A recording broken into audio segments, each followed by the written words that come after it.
Welcome to the Big Success Podcast, cutting-edge conversations on business and personal success, as well as how to level up. Here's your host, #1 business coach in the world, Brad Sugars. So this week on the Big Success Podcast, we have Ken Schmidt. Now, Ken was the former director of communication at Harley-Davidson, was around in the 80s when the big turnaround of Harley-Davidson happened. And when you think about his active role in that celebrated brand becoming not just, really, he got paid to ride motorcycles. That's the essence of it. But his ability to communicate dominance and his great work. Now, he's respected as one of the most outspoken, I guess, and provocative, entertaining thought leaders. And we had him speak at our BizX conference. I've got him here for you on our Big Success Podcast. We're going to talk all things success when it comes to brand management, positioning, reputation, human motivation, and loyalty. His book that was a great read called Make Some Noise is really about how to create market dominance. Tune in for the next 30 minutes. You, me, Ken Schmidt. Big success is happening on the podcast today. And it's super exciting to be on the Big Success Podcast with you today with Ken Schmidt. How you doing, Ken? I'm doing quite well, Brad. Thanks. Such an amazing track record, such an amazing history. We start every episode of the Big Success by asking you, what is success to you? Ken Schmidt's version of success. To me, Brad, that's a great question. I'm glad you asked. Success to me is going to bed at night feeling like I did something, that I accomplished something today that I'm proud of, and not going to bed at night regretting things that I didn't do. As corny as that might sound, to me, I sleep better knowing that I achieved what I set out to do. Yeah, it's amazing how many days we can have in our life where it's like, gee, I was busy, but I'm not sure I got anything done today. How do you make certain you do get stuff done in a day, that you do add value and you do those great things? Well, it's actually getting harder instead of easier as I get older, because it's easier to create excuses to find time to do, to go hang out in my garage and mess around out there. But I'm a list maker, so I make my checklist. Okay, here's what I have to get done today. Here's who I have to talk to. And until those things are done, the playtime gets put off. And I just try to make that a habit. Yeah. So when you look at all the success you've had, and obviously the most famous area is the Harley era for you, let's go back a ways though. When did you in your life decide to be successful? When did you sort of say, this is it, I'm going to just be successful? Because it's easy to be average out there.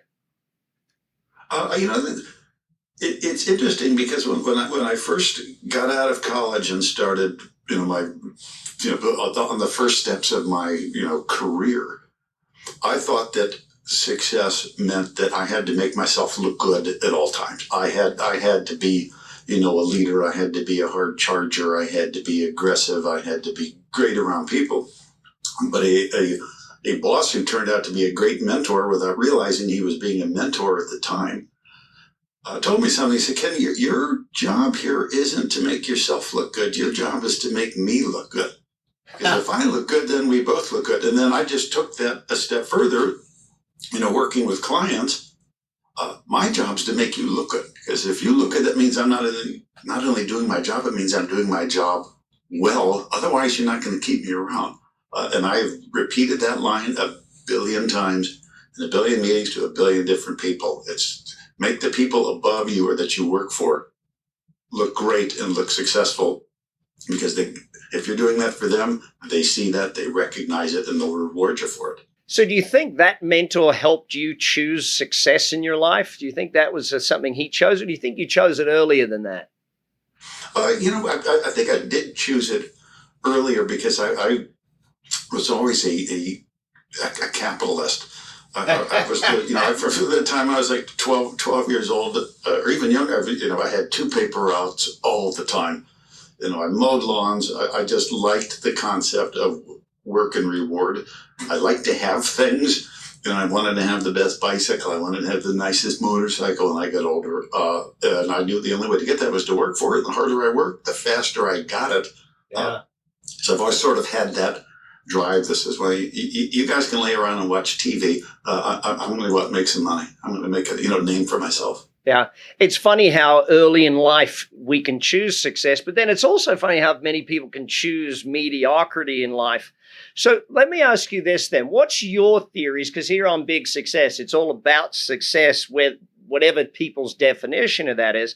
How do you think success actually happens? Like you mentioned hard work. What else does it take to be a success or be successful? What I've always said is that to me that one of the driving points of my career is always asking questions. I think everyone is innately curious, but a lot of them, a lot of people tend to keep their curiosity inside them. Asking people who are really good at what they do, how do you do that? How did you discover that? What were some of the challenges that you had? And 99.9% of people will answer the questions when you ask them. So I figure, you know what? Why shouldn't I learn from people that have already blazed the trails? If they're doing it well, show me, and then I'll show others. And too many people are either afraid to ask the question or have just never been around the right kind of people. So if you surround yourself with successful people, by God, you're going to learn from them. Yeah. So that brings two questions to my mind. How do you get around the right people? How did you get around the right people, especially early in your career? Because as you get later, like for you now, it's easy to get around the right people. They want to be around you, sort of thing. So how did you do it early on? Early in my career, what I decided I was going to do was, I was working in Chicago at a marketing firm there. And I figured, you know what, I'm meeting a lot of nice people here at the agency that I work with that are smart and talented, but I need to get more plugged into the marketing community as a whole, the communications community, the advertising community, the PR community. So I joined essentially every big association in Chicago, or that existed in Chicago, that were part of national things. And then I got involved in leadership positions in those meetings because that, in essence, plugged me into the movers and shakers. So I got to be around good, smart, talented, bright people. And that was infinitely, and to this day, still, helps me. Those are the people that I lean on. Yeah, yeah. So the second question that comes to mind, are there any great questions you love to ask successful people? Like, I'm really lucky in that I run a Big Success podcast, so I get to ask successful people every week, how does success happen? So I get to learn from you and from other great entrepreneurs and speakers and trainers. What are some of the great questions that if someone's young and they're looking this, what should they be asking great successful people? Oh, that's a great question too.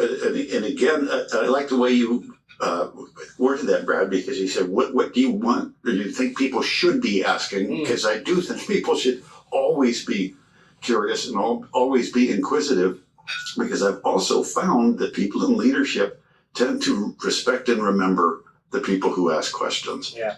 The vocal ones, because you're showing not just an interest in the business, you're showing an interest in them personally, and everybody likes that. So I'm a huge proponent of doing that. And I will always ask people, how did you land here in the corner office? How did you get this mantle? How did you get these awards? How did you get all this praise? Like, tell me your path to get to where you are and all the mistakes that you made. And again, people always answer the questions. Yeah. It's fun to talk about yourself. And a lot of times, we don't get the chance to do that.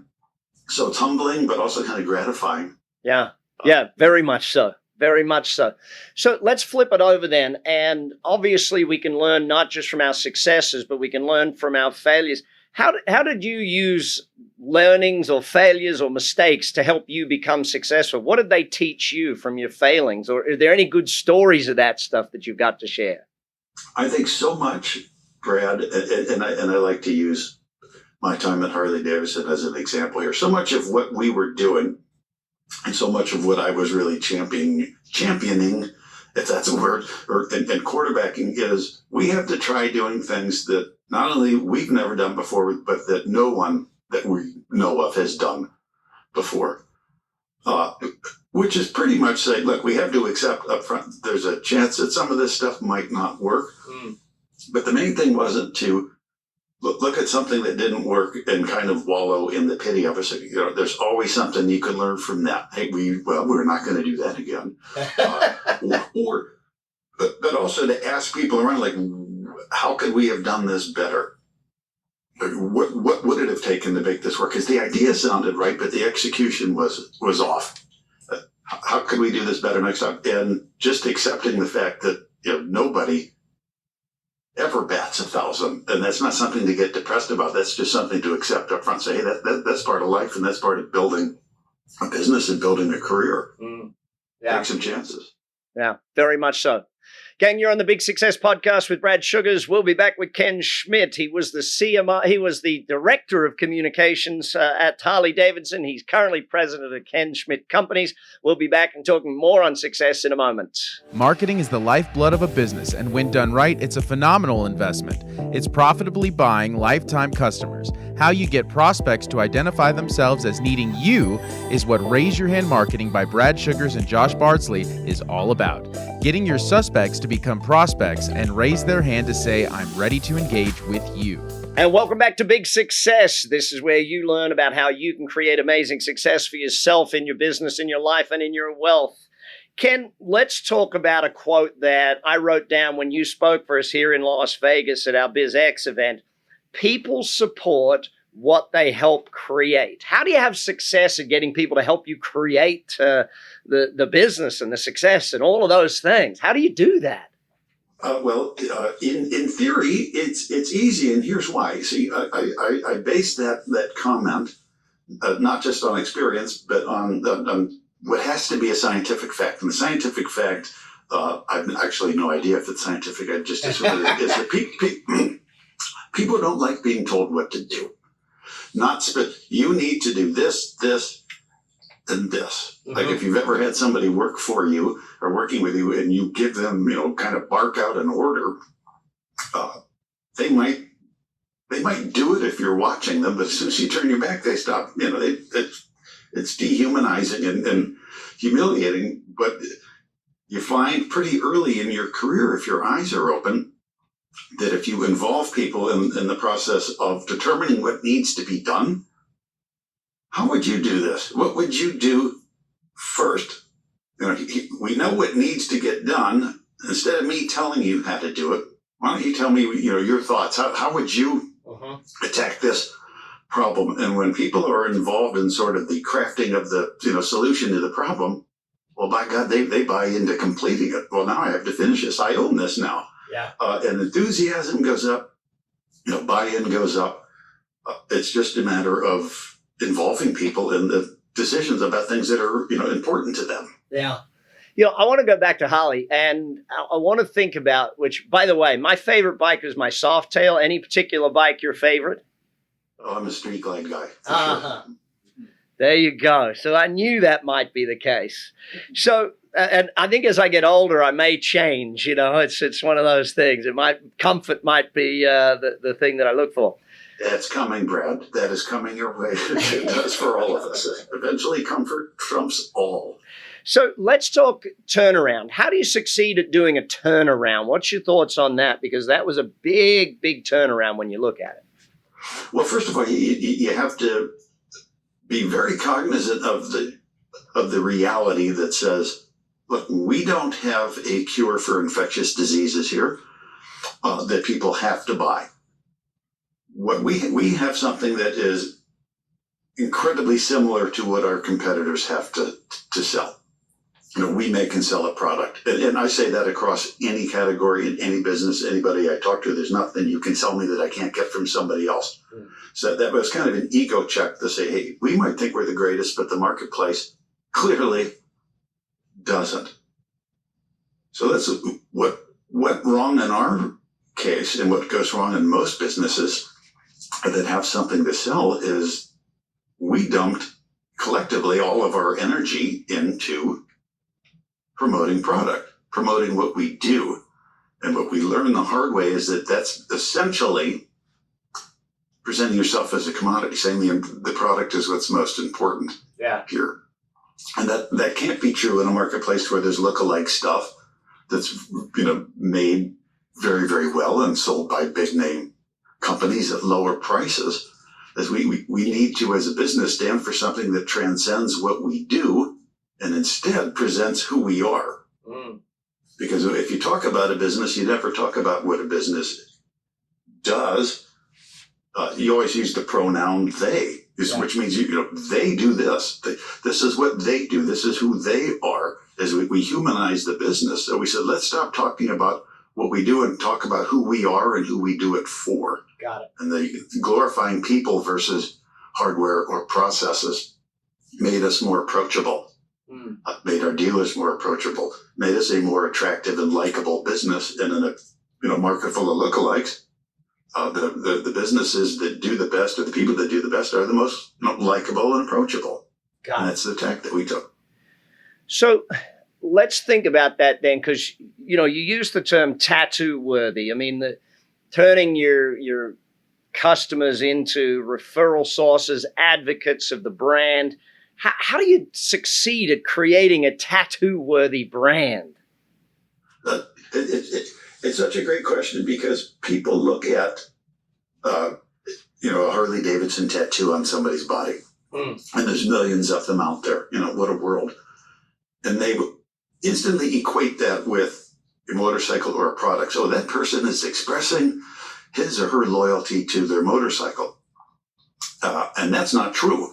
And that was the kind of thinking that eventually bankrupted our business, the belief that it was all about product. Now that when we express loyalty to a company, we're not expressing it to what they do. We're expressing that loyalty to who they are, right. The people behind the product, because that's all people can do. We humanize everything, and people will always say, I really want people to be loyal to this service that we provide. I wish they'd be more loyal and wouldn't always shop for price and would just always buy their products from us. But it's so hard to make them loyal. And I go, of course it's hard to make them loyal to an object or a thing. You need to make them loyal to you, to the people behind the thing. And if you are doing things that delight them, that surprise them, that make them feel like you absolutely care about and are focused on delighting them and being just a great partner with them, well, guess what? They're going to come back for more. And that's really what loyalty is. Brilliant. So let's speak on loyalty for a bit. How else do you create real success in loyalty? Because I know business people, that's something that is massive, creating that customer loyalty base. I think that the first rule of all of that is realizing, again, and I always say this is the job one, we're not here to serve. We're here to delight. It's a totally different mindset. It uses a different side of the brain.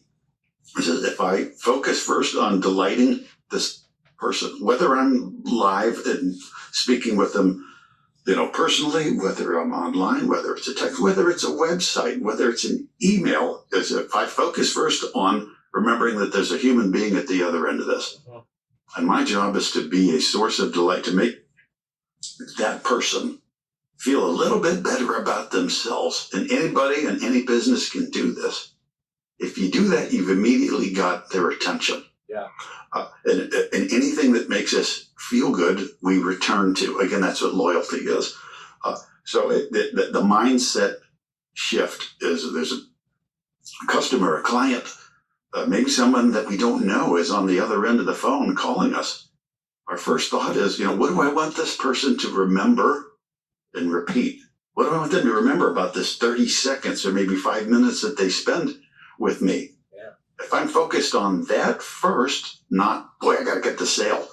Boy, I got to get this person off the phone as quickly as possible. Boy, I got to get this meeting set up. Ultimately, that doesn't work nearly as well as focus on delight, focus on the remember and repeat. Say and do something to that person that they're going to remember. And that's not hard to do. It's so simple, but so profound, everything you just said.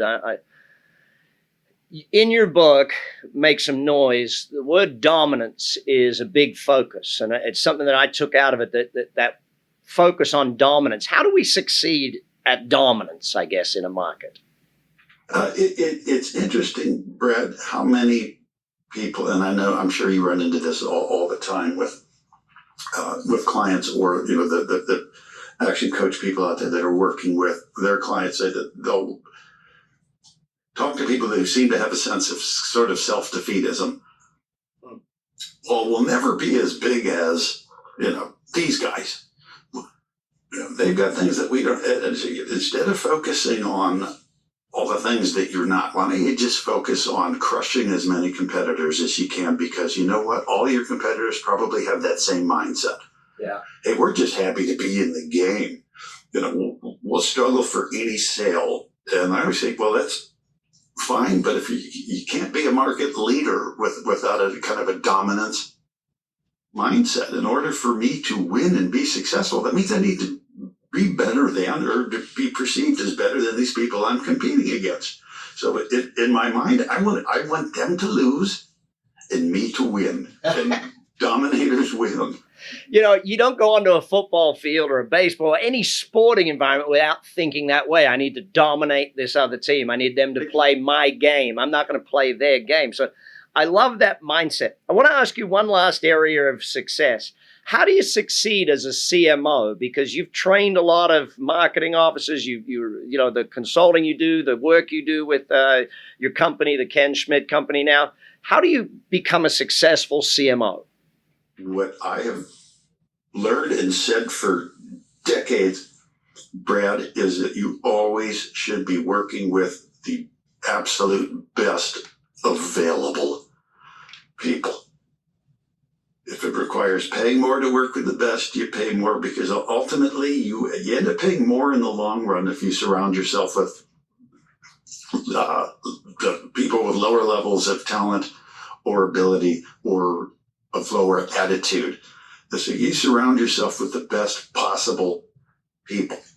It lifts you up because you all learn from each other. And then you constantly challenge each other to push each other to always ask why. Why'd you do that? What's another way that we could do this? What was the thought on that? And as long as people are always talking about and pushing and challenging each other, man, the whole group rises. And at the end of the day, they make me look better. Isn't that the job? I love it. I love it.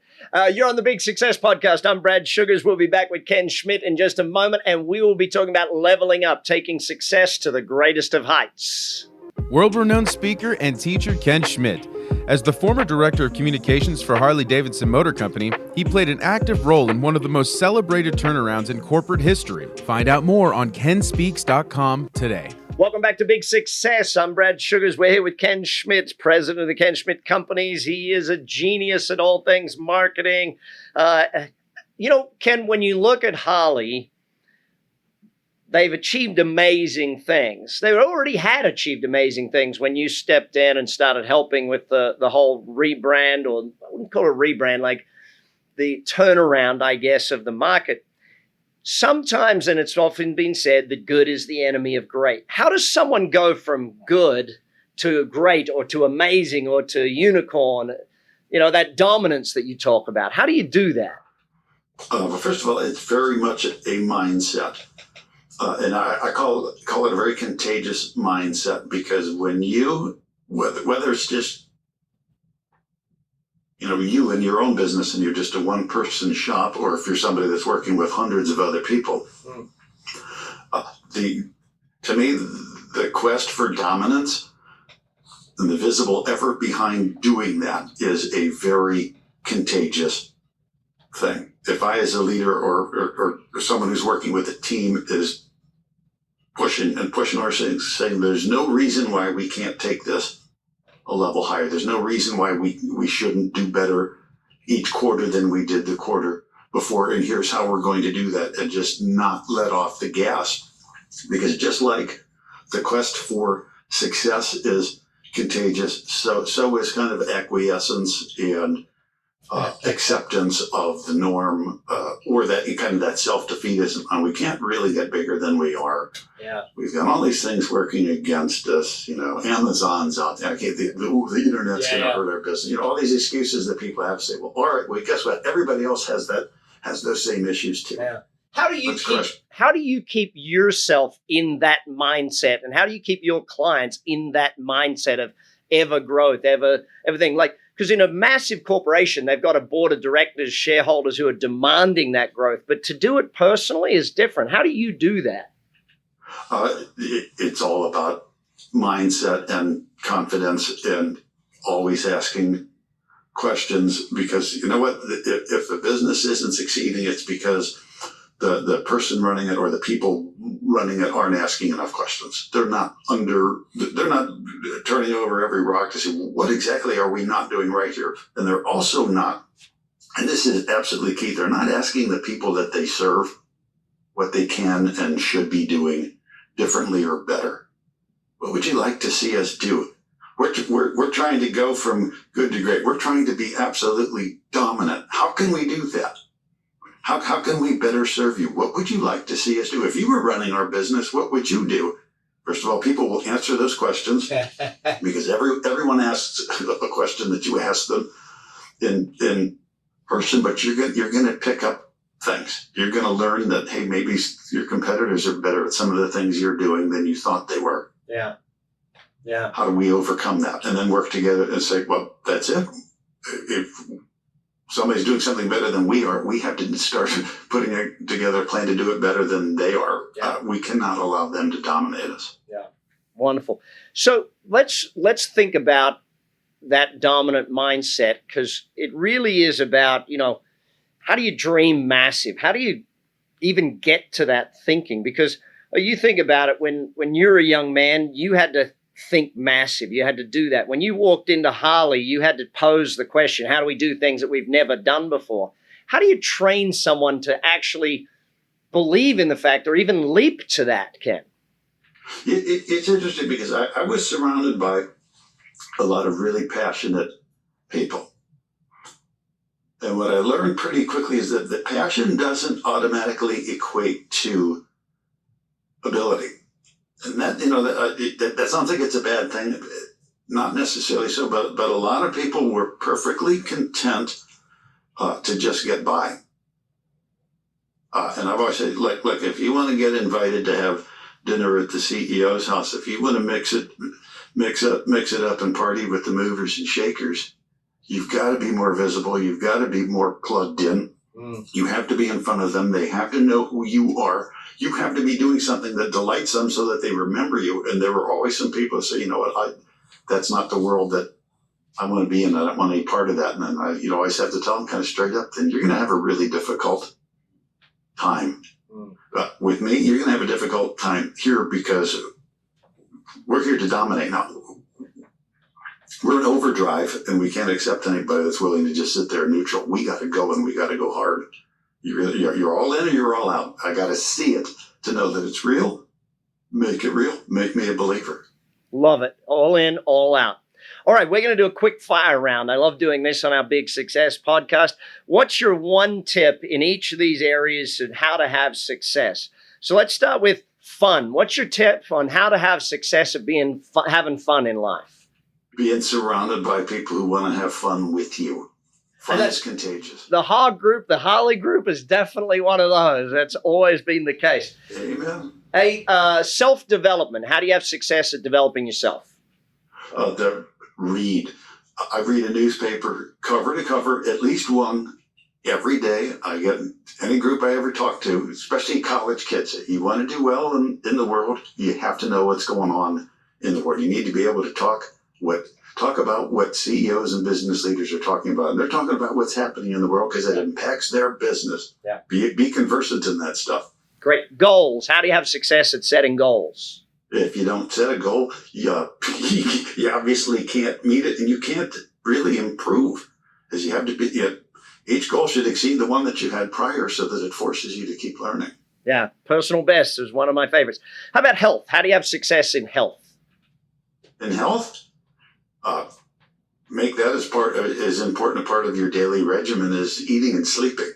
So if you're not taking care of your body, ultimately your body will betray you. And I don't want that to happen, and I don't want that to happen to people that are important to me. Yeah, I don't want to have to ride the old man Harley yet. I just want to ride stay on. Exactly. I'm not ready for the little electric cart. I got to keep moving. Relationships. How do you have success at relationships? Ask questions. Ask questions. What'd you do today? How did that go over for you? how could it have made, how could it have been better for you? Just the fact that you're being curious around the people that are important to you. First of all, that means you'll never run out of things to talk about, but two, it shows that you care about them. And last one on my list, wealth. How do you have success at wealth? Treat it seriously.